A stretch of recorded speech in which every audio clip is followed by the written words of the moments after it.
Hello, everyone, and welcome to the Tom Baker Show. That is me. And this show produced, as always, by SWN, the home of America's racers. This episode being brought to you by Miller Tech. Miller Tech lithium batteries are the best in the business.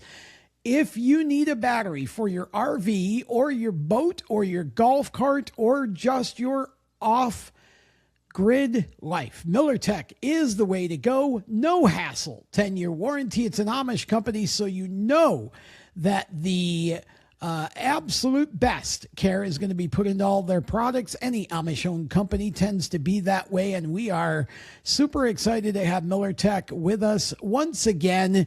And Jacob Seelman, my co-host and the editor of SWN and the Inside Groove Pit Pass, is going to help us to start off the show again with the Miller Tech Power Performance Award. And I got to tell you, Jacob, that I thought of at least 7 or 8 drivers that could have been nominated for this award this week, and I'm really excited to discuss this with you and help choose a winner.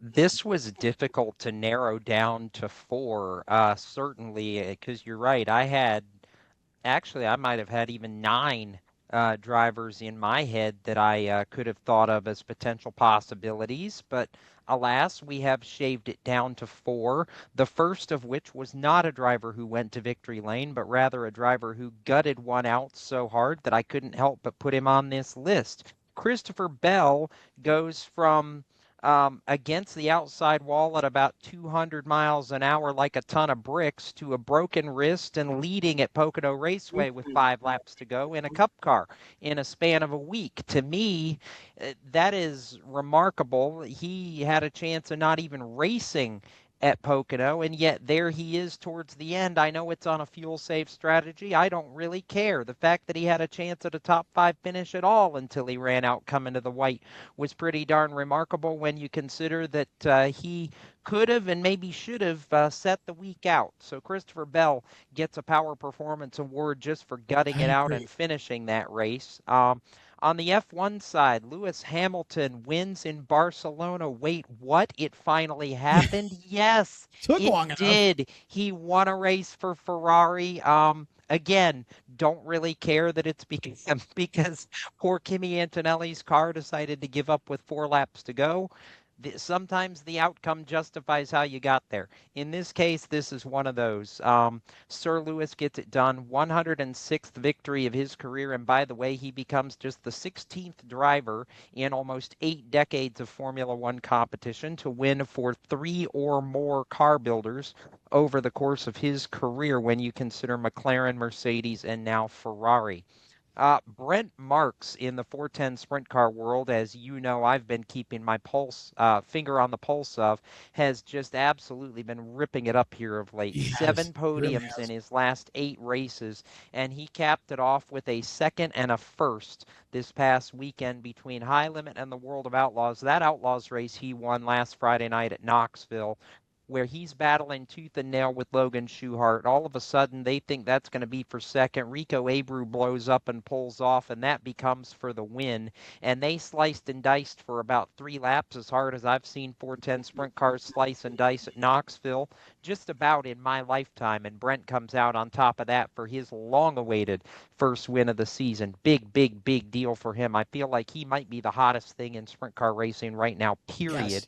And then, of course, how can you have a Miller Tech Power Performance Award and a Miller Tech race on the same weekend and not have the guy that won the Miller Tech race as a Power Performance Award nominee? And I would have said this no matter who it was, but just the fact that it was Justin Allgaier, who won for the 5th time this year, outfoxed Sam Mayer 3 different times to do it, and is basically just taking the O'Reilly series right now and going, hey, y'all, watch this. This is how it's done.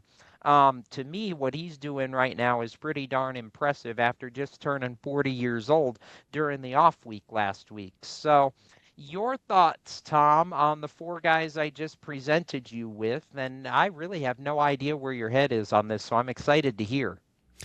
Well, I mean, I'm not sure I do either, to be honest with you, because my heart just breaks for Christopher Bell, to be honest. He has been so close this year. Wasn't it last year that Chris won like 8 of the first 4 races? And we all thought, that the championship was going to go through Chris Bell, kind of like what we saw when Tyler Yeah, Reddick he opened went this year. he went on that three-peat right at the beginning of the Yeah. year. He won three in a row after the Daytona 500, and we thought, oh my gosh, it's going to be a miracle. And then he kind of fell off through the summer. Yeah, he did. And this year they just can't buy a break, it No, they seems can't. like. And gosh, considering what he overcame, I think Chris is a worthy candidate. Lewis Hamilton, to me, as much as excited as I am to see him win again and win for Ferrari, because this was always his dream, right? And Yes. he's had such a miserable time over there, really, for most of the last couple of years, that it was good to see him win, but he kind of inherited it a little bit. Brent Marks is on a roll. I think, Yes. when I think about Miller Tech batteries and I think about a 10-year no hassle warranty, those are batteries that just keep on running and outlast the Energizer Bunny. Not to say that we're putting Miller Tech into any toys, but Brent Marks, I feel like, just sort of represents that here. And Justin Allgaier, of course, always has represented it, really. That win on Saturday was impressive in the Miller Tech 250. And, I think Justin established himself. If he hadn't already, I think the championship this year, without the one win for it all scenario, I think Justin is the favorite for the championship and the guy to beat. But I'm just looking at Brent Marks here going, man, I got to vote for Brent Marks, because what he's doing right now in an ultra competitive sprint car world is pretty incredible. And this wasn't PA racing. He's finishing up front in high limit races, which is the Cup Series for sprint cars. So I'm voting for Brent Marks on this one. I'm probably completely going to shock you right here, because as much as my sprint car heart says, yes, vote for Brent Marks, I'm actually not going to do it. Wow. I am surprised. Right? I'm voting for Justin Allgaier on this one. Okay. And it's not just because of how he won that race, which I don't think Justin had the best car in that race. I honestly think the 41 of Sam Mayer was the best car, and Justin took a second best car and just outfoxed the young guys to do it. But I look at the bigger factor here, and the number that just absolutely blew my mind was 250. He is ahead by 3 full races in the standings before the reset here. We've still got, I think, 7 or 8 races to go before the O'Reilly Series reset, and Justin is ahead in point. He could take 3 weeks off, and even if second place Jesse Love got absolutely max points across the board, the best he could do is tie Justin in points, even if Justin took 3 weeks off. To me, that just sinks it home absolutely how much he has taken this and punching them in the mouth right now, and I just can't ignore that. I love Brent Marks. I think his first win this year is going to be the first of many this year. I think some of the recent team changes are pointing in that direction. That can be a conversation for a different show. But no, in this case, I'm actually going to vote Justin Allgaier, because I think what he's doing right now in what would arguably be the twilight of his career, similar to what Denny Hamlin's doing on the Cup side, to me is just mighty impressive. And for once, the fans agree with me. 87% of our social media fan poll this week actually pointed in the direction of Justin Allgaier. Well then, Brent Marks, I tried. Justin Allgaier is the winner of this week's Miller Tech Power Performance Award, kind of fitting since it was a Miller Tech sponsored race. And unfortunately, the Miller Tech sponsored car of Noah Gregson on Sunday just had no luck at all, ended up in a crash. No, he didn't. I hated that. Yeah, and gosh, those cars are beautiful too. Those MillerTech cars, I love the lightning bolts, all of that. It's just beautiful. But yeah, Brent Marks, nice try. Keep it going though, so we can keep you in there and give you one of these Yes. one week. But Justin Allgaier will be the winner this week, and look, I can't fault that. And here's the thing: you mentioned he is now 3 full races up in the point standings. Think about this.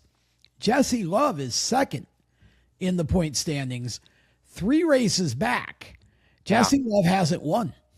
correct. What's that Just tell you about how topsy turvy the O'Reilly series has been this year? That the next best car to Justin Allgaier is a driver who, yes, he was last year's champion, but Jesse's luck and results don't at all match up to his performances. And even no, the they other don't. day, he got taken out, and he's still second in the standings. That's Yep. crazy to me. It is. And oh, by the way, the numbers say that Justin Allgaier has clinched a chase spot on points after yesterday, too. That's how dominant he's been. I didn't mention that before we finalized that, but that's just one more punch in the mouth to the rest of the field right now. Well, and can I mention one more nugget from the O'Reilly Series race? Yes. Jeremy Clements. Yes. Talk about Absolutely. Jeremy Clements for us. You're the stat I guy. love it. Stat Guy says he is tied the all-time O'Reilly Series starts record at It's incredible. 547 with Kenny Wallace. He did it being 10 years younger than Kenny was when Kenny set that record at 547. And I loved the little caricature decal that they had on the Me side of too. the car, the passing of the torch from Kenny to Jeremy. I just thought that was so cool. And if you watched our SWN socials, you saw a clip of Jeremy saying he wants to keep racing for another, 5, 6, 8, 10 years and make the record completely unbreakable by the time he's done. And I have no doubt he could do it too. He ran in the top 5 for part of that race. He showed he wasn't just there to be there. He was there to contend. And I thought he did a really, really, really nice job. Finish was not representative of how well that car ran for most of that race, for sure. Well, you're right. And, the way that I see Jeremy is a blue collar racer through and through. And so when I realized that it was Kenny whose record he was tying, it just seemed fitting. And I'm thinking to myself, okay, we need to get Jeremy a show, but instead of the coffee mug, Jeremy's so blue collar, he needs a thermos. We need to get him one Yes, of I those love old that. fashioned thermoses like my dad used to have for work. We brought soup in or whatever. So, how I we, get that. Yeah. okay, so can we talk about Denny? Can we talk Yes. about Oh my Denny? gosh. Can we? Should we? Absolutely, we will. And I'm going to reference one of the famous Clash songs from Combat Rock in 1981. But instead of "Should I stay or should I go," it is "Should he stay or should he go?" Uh, Okay, here's a trivia question, Jacob. Let's test your movie knowledge. What okay. movie was that song famous for being a part of? I can't tell you the movie. All I can tell you is it was famous for being in the Netflix show Stranger Things, which I watched religiously from beginning to end over the last 6 years. So, but my movie trivia knowledge isn't good enough to answer that one, so I failed you there. I'm sorry. Well, it's all right. I thought I'd try. Teachers was the name of the movie, and it starred Ralph Macchio, who was the Karate Kid in the original Yes, he version of that, was. Yeah. played a student named Eddie Palikian. It was a great movie. If you haven't seen it, go back and find it and watch it. It was funny stuff. But should he stay, should he go is the question. So Denny Hamlin, Jacob, I gotta be honest with you. I feel like the guy is walking 10 feet tall and bulletproof right now, and he knows it. Yes, he does. Third straight win came at Pocono. First time in his career he's won 3 straight cup races. And like you said, he feels inevitable right now in the Cup Series. And he felt inevitable in that race, no matter what strategy everybody else was on. Although if the race had been 2 laps longer, I do like Tyler Reddick's fresher tires, Me but it too. wasn't. Yeah. And he didn't. So, but that being said, my question here is it the right move if he calls it quits after 2027 like he keeps swearing, Tom, that he's going to do? You and I have debated a little bit on recent shows that, hey, he gets a championship this year, it's going to make that decision all that much easier. And Denny has made the point that Brent Cruz is waiting in the wings to take over. Um, Before we go to another clip of somebody else who wants to see Denny stay, do you think at this point he does still call it quits after 2027? Is it the right move? Well, he's still talking like it's the right move for him. And I think in that sense, his theory is that at this point, unless he can make it to somebody like a Dale Earnhardt for career wins, right? You got a ways to go for that. His feeling is that a week or two after you're gone, nobody cares. And the nobody cares. I mean, would you add? So for him, I feel like he's looking at this point at this from an entirely different aspect in terms of how much longer do I, want to keep doing it. Sort of the way Kevin Harvick, how can I keep this competitive fire up? I feel like he's still got 3 or 4 more years if he wants them. But it's got to be his call. I hope he stays. But I think if he could ever win a championship this year, I really do believe that would cement his decision to actually leave. He's got sponsor commitments into 27. So he's not leaving this year. There's no way that happens. But I mean, I think he's pretty committed, to be honest, to exiting after the end of next year. I do. I think he is too. Although, with that said, JGR is hoping that they can make him not committed to leaving after next year. How do I know? Well, Heather Gibbs talked about it during the post-Pocono press conference, and we have a clip of some of those comments. Let's hear them right now. Well, I can tell you with Denny and everything that they went through off season, he's a consummate professional. And I think for many of us that go through a lot of tough times, being at the racetrack is our home. And that's where we find the most peace and want to be back at the track. That's normal to him. And I think he wanted to be back. He had records to break and he had something to prove. And he's doing it now. And we joked, we were like, you're a spring chicken. You got so many years left. So now we're trying to think of how we can keep him longer. But yeah, with Denny, I mean, he's been outstanding. I mean, I think for Denny, he wants to leave on top, right? I mean, he doesn't want to leave where it was 1 year too long. But at this rate and what he's producing out there, I mean, it's not something you wouldn't not consider. So I think, we want the best drivers in our cars. Our team works to put the best cars on the track, and so if it works out and he's still producing and he wants to, it's a huge commitment for him. He's got his own team that he kind of wants to run. So, but it's hard when you dangle checkered flags in front of him too. 2 quotes to me, Tom, that stuck out of that. We're trying to think of how we can keep him longer, and it's really hard when you're dangling checkered flags in front of him. If Denny keeps winning like this, I think Heather Gibbs is going to try to make it a whole lot harder for Denny to walk away. Yeah, I get it. I mean, it's interesting because one of the things Denny's just mentioned here recently is that there was a point here not very long ago at all where they really didn't have much sponsorship for that car. And now he said demand is far outpacing supply, which is a really interesting situation. And so it might be the sponsors actually that talk him into sticking around a little longer. But I think Denny's pretty resolute that he'd like to step back at the end of next year. We're going to be watching this one for a while because the more he wins and the more fun he has, and especially if he does get a championship, I do think it would hasten his decision to want to leave. It might actually make it harder for him to leave, just like you said, in terms of dollars and checkered flags. Yes, it will.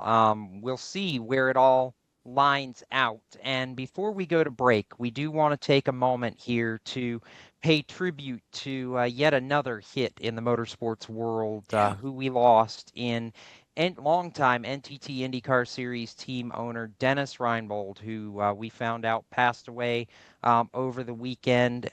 The Indiana-based car dealer and longtime team owner had fought cancer and battled with cancer for many, many years now, and he had improved. Indianapolis, the 500, we thought it was going to be good. Unfortunately, took a turn in recent days, and we found out Sunday, just after the checkered flag at Pocono, that Dennis had passed. His teams over the years, 31 different drivers, drove for him in the shadows of the Indy 500 and others, including guys like Graham Rahal, Santino Ferrucci, Sarah Fisher, Robbie Buell winning in the very first race for that team at Walt Disney World Speedway in 2000. And I can only think of Ryan Hunter-Reay and how close they came a year ago to winning the Indianapolis 500. Dennis passing away at the age of 65, and just a bright spark of life in the paddock and passion in that paddock that will be deeply, deeply missed. And I think I'll say it in the words of Ryan Hunter-Reay. It just doesn't feel right that he's gone. Dennis Reinbold, Godspeed, our friend. We'll be right back.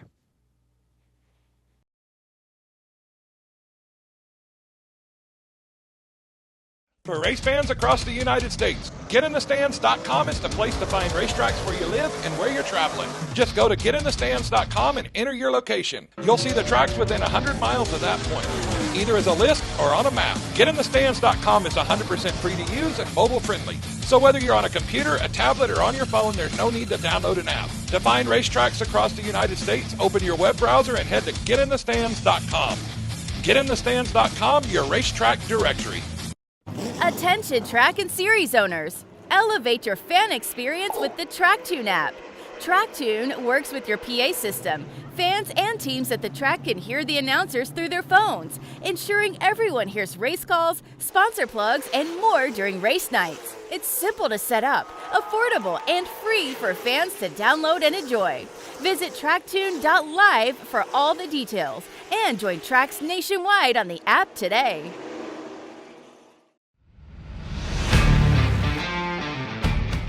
MillerTech builds lithium batteries for RVs, golf carts, boats, and off-grid life. Reliable power, long lifespan, and a 10-year warranty.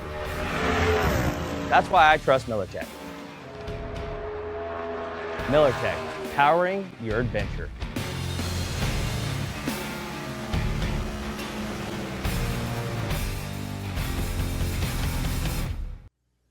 Welcome back to the show as we switch gears now to the America's Racers segment. And we have got one of America's most, I feel like, quickly rising stars on the dirt track side of things, Jacob, that we're going to hear from in this segment. Emerson Axsom is a driver that I've been watching, and so have you, for the last few years. And it feels like he's really starting to come into his own now. Yes, he is. Won the Chili Bowl back in January and is now a full-time driver this year, chasing Rookie of the Year honors on the World of Outlaws NOS Energy Drink Sprint Car Series with Klossmeyer Petrie Motorsports.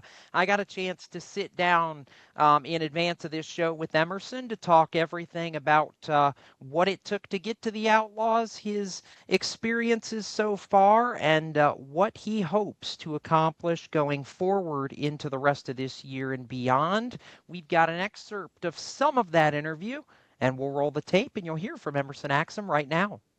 Interview in the SWN studio that has been a long time coming to get this guy back chatting with us. Emerson Axsom for Klossmeyer Petrie Motorsports, gonna join us to chat sprint cars for a while. It's been a while, dude. Glad to get a chance to catch up. I know it's been a busy first half of 2026 for you.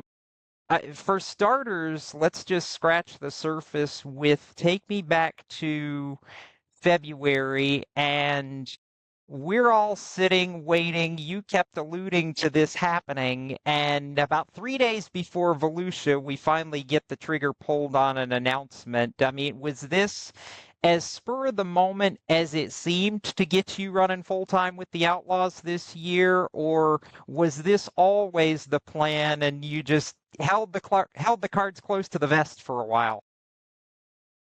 I mean, honestly, I think our plan was always to do the Outlaws. It was just kind of when, um, it was just worked out the way that we kind of built the team to, we ran a lot of outlaw races. I think our outlaw, we ran like, probably 70 or 80 outlaw shows before I joined them. And then, I think I ran maybe 5 high limit shows. So I think for whatever reason, I don't even know why, it just worked out that, we just, Outlaws is kind of all that my owners have ever known and all I've ever known growing up. So building the team, we were headed down that direction anyway. And then honestly, the owners wanted us to go outlaw racing last year. Just, the benefits that you get if you're going to run 80 times, we're going to run 80 times anyways. So then the benefits that you get joining a series like that kind of makes it a no-brainer for an owner. But we weren't in a position last year, and still at the start of this year, I questioned if we were in a position to join and be ready. And kind of with me winning the Chili Bowl and the owners wanting to do it last year, it kind of just forced our hand that it's like, okay, if we're not ready now, we might never be ready. So, you kind of just got to jump in with both feet eventually. And, that was honestly kind of how it happened. And I kind of knew at Chili Bowl after I won, and I was like, oh, we're going outlaw racing because the owners were there. And it honestly, at the start, I kind of was wanting to do another year of just Knoxville and kind of try to really refine our program and get it to where we're like good every night. But now that we've ran it honestly, it makes the most sense to just run the Outlaws. And I'm glad we did, and it's been a blast. It's just hard. But there's never really a moment of like, okay, we're ready. You just got to go do it. So that's kind of the position we were in. And like I said, I'm glad we did it. But in the moment, it was like, man, are we ready to do this? And worried about it. But obviously, I don't think we've had the best results or the results that any of us want. Right? We all want to win. But I mean, everybody knows how hard it is. So, especially your first year on tour, it's hard to have high expectations. And, we all want to win and we all have the goal to win. But, you kind of have to realize what we're doing and I guess be a realist about it. I know, obviously, you grew up in Indiana. You grew up in that dirt scene. It's, as you said right off the top, it's the dream at that point for somebody in your position to get to the Outlaws someday. It's been maybe a little bit of a reality check in some ways. Like you said, this is hard, but has the experience so far, being able to travel, being able to tell people, tell yourself, hey, we are at the top level of this sport, has that lived up to what you hoped it might so far? Just being able to say, hey, at 21 years old, I finally got here?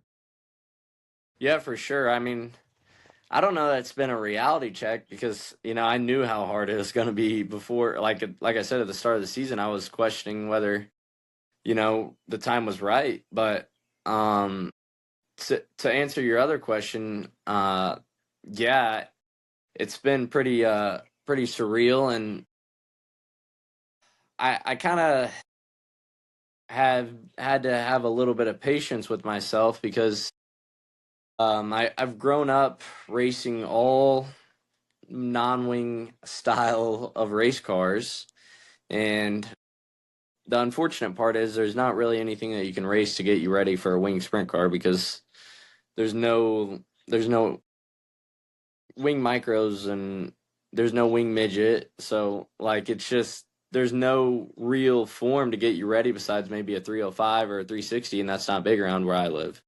So I've had to be patient with myself of like trying to learn that side of things and realize that this is kind of what I want to do. There's no next step after this. So, if it takes me, hopefully not, but if it takes me a while to figure out wing racing, then it's like I feel like I'm fully invested in wing racing in that, I'm going to figure it out no matter how long it takes. It's just, you're at the highest level of dirt racing. So, and I'm 21 years old and I'm racing against guys that have been on the Outlaw Tour for 21 years. So it's hard. Everyone figures it out at a different pace, but I don't want to take forever to figure it out, but we're going to put in the hours and the laps and stuff to do it and put in the work to figure it out. If it takes a little bit of time, then, like I said, this is the top level and there's nothing after this. So I guess is what I'm saying is there's no rush to get to something else. I feel like it's finally time to perfect my craft. So I enjoy that part of it. I was like, I'm not looking ahead towards another race car. This is what I want to do for the rest of my life. So I enjoy that part of it for sure. You've had flashes.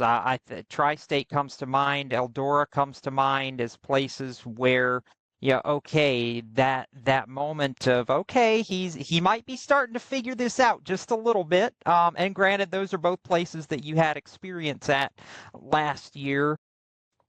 Do you feel like you're starting to kind of sand down a few of those rough edges? And what have maybe some of the challenges just in working to perfect your craft and, figuring this out from a team perspective? What kind of challenges have you guys faced in this first half of the year? Honestly, I think the biggest challenge right now is getting the car and I on the same page. It's really hard. A lot of guys at this level have been able to jump into a team that has already been built. And, unfortunately for me, and fortunately for me, like fortunately I get to build my own team the way I want to build it. But unfortunately is it takes time to build a World of Outlaw level program. It doesn't just happen overnight. Any team that's having success has been on the road a long time and a driver and a team have been together a long time. So I think the biggest challenge is, maybe one night we'll have the car really good and then I struggle as a driver. And then, another night the car will be really good and, I struggle vice versa, right? Like one night I'm good, the car's bad. One night the car's good, I'm bad. And, and then the third night it comes together and we're really good. So I think it's just getting it all in line and we got our motor program really good right now. It's just, I think getting the car exactly what I want to feel. And, another thing it's tough is we don't have a crew chief right now, right? It's my dad and I, and then a 21-year-old kid and an 18-year-old kid on the road. And, my dad and I are crew chiefing the deal, and we have no wing experience as crew chief. So, we figured out other forms of motorsports together. So there's no doubt in my mind we'll figure it out. But, say I jump into Cody Jacobs' car, it would make it a lot easier for me to just go out and drive the thing and come in the pits and know that it's on me, right? Mm-hmm. Like I feel like that has slowed the learning curve down a little bit of being like, well, is it me? Is it the car? And trying to get on the same page there, and figure out what I'm feeling. And, sometimes I might have a good car during qualifying and I just go mess up the lap. And it's like, man, was that me? Does that lap, like, I felt good. I don't know why we weren't that great. Like, we're a 10th off of quick time and we're 13th quick. And it's like, it's that close.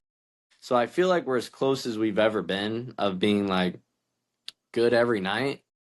But like, like I said, if you're a 10th or two off in the Outlaws, you're 13th to 20th quick. And now you're starting third row in a heat race and you're not making the dash with, Yep. the heat race that's in front of you. So it's like, it comes down to just putting the full night together and unloading good. I feel like if we unload good, when we unload good, we have a really good night because we're not chasing the car.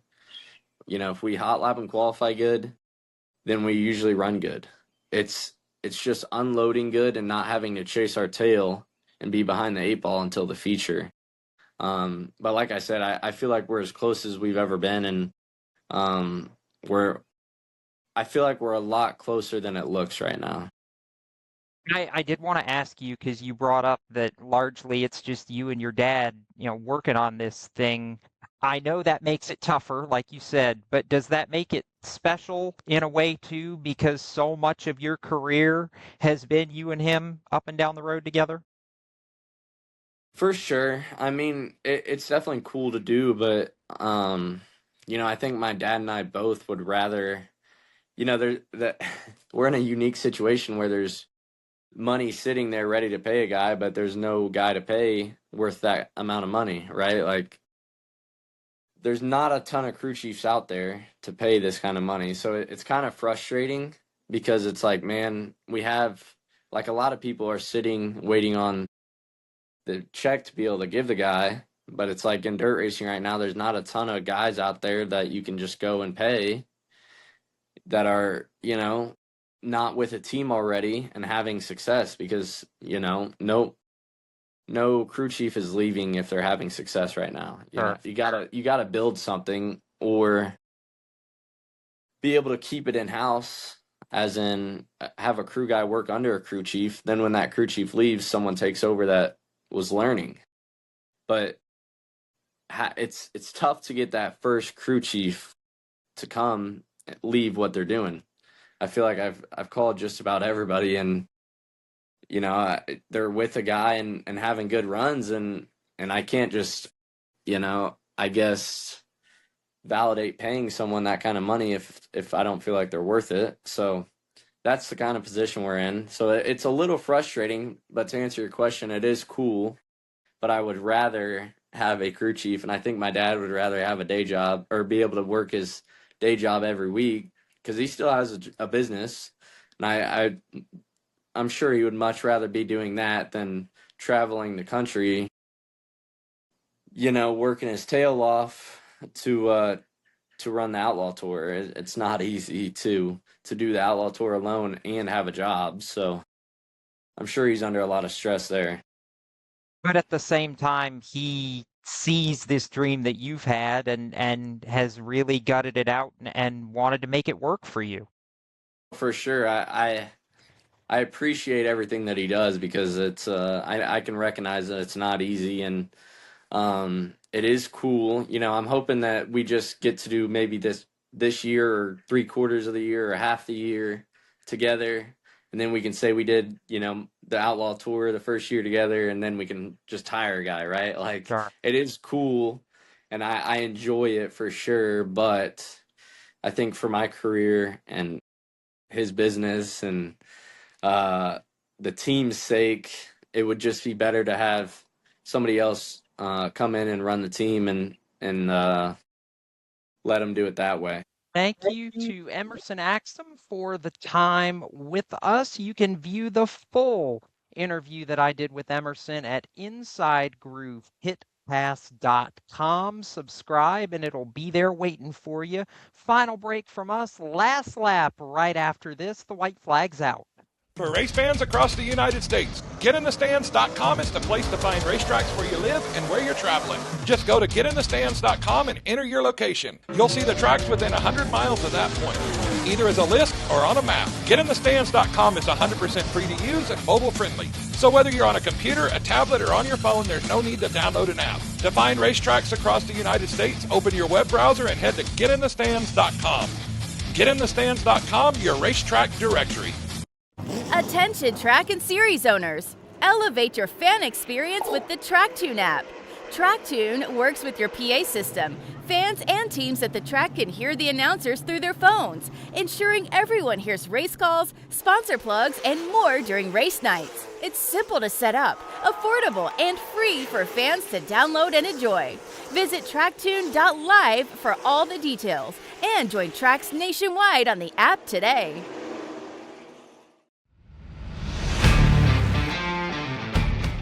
MillerTech builds lithium batteries for RVs, golf carts, boats, and off-grid life. Reliable power, long lifespan, and a 10-year warranty. That's why I trust MillerTech. MillerTech, powering your adventure.